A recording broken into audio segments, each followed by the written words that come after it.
Այն էլ մինչև ծանոթացա, ինչ ծանոթանա։ Իրիկունը գործից գնացի տուն գործարանում է աշխատում աստղաշինական, սովորել չի սիրում, 9-րդ դասարանից դպրոցից ելել եմ, գիշերայինին հավասար գնացել եմ հաշվետար եմ աշխատել, հսկայական գործարանի աստղաշինականի, բան է, մինչև ասնում էի դպրոցից մի 2 ժամ նստում էի դասի, ելնում էի բանձիկներս անում էի, ֆարտուկ անում էի, դնում էի սունկեն, այդ մեծ անգամ գործ բերելվից հետո։ Ինչ էի պատմում։ Ինչ էր։ Հա, այդ այս ամուսնուս մորքուրը մեր հետ էր աշխատում ու իր հորքուրն էլ իմ քեռու կինն էր։ Այդ մորքուրն ու այդ հորքուրը իրար հարևան էին, չարեն ցավան։ Որոշում են թե Ազատը բանակից եկերա բժնի իրանց աղբոր,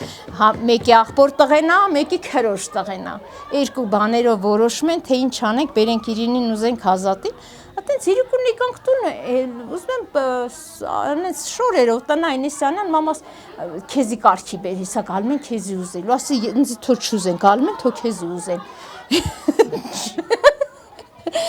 Ջղային ասա, մեկ էլ իրիկունն էկան այդտենց քերուսկինն ա, իրա մորքուրն ա,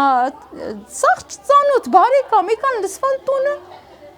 Հայ, կեսարս հող ունենք, տուն ունենք, տրակտոր ունենք, կոմբայն ունենք, տուն սարքենք, ես անենք, ոչենք, իրար հետ չենք մնա,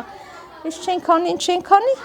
դե լավ, թո մտնեն խոսան, մտնենք ինչ խոսանք, ոչ ճանաչում են, ոչ ինչ եմ խոսում, բա որ մենք ամուսնանանք, ես ասում եմ, առանցին ենք ապրելու, ես ենք անում են ենք անում, յանի հասկանում եմ ամուսնանալն ինչ արդեն առանցին ապրելը սա խոսում, առանցին ենք ապրում, ես վախենում եմ առանցինից ասեցի։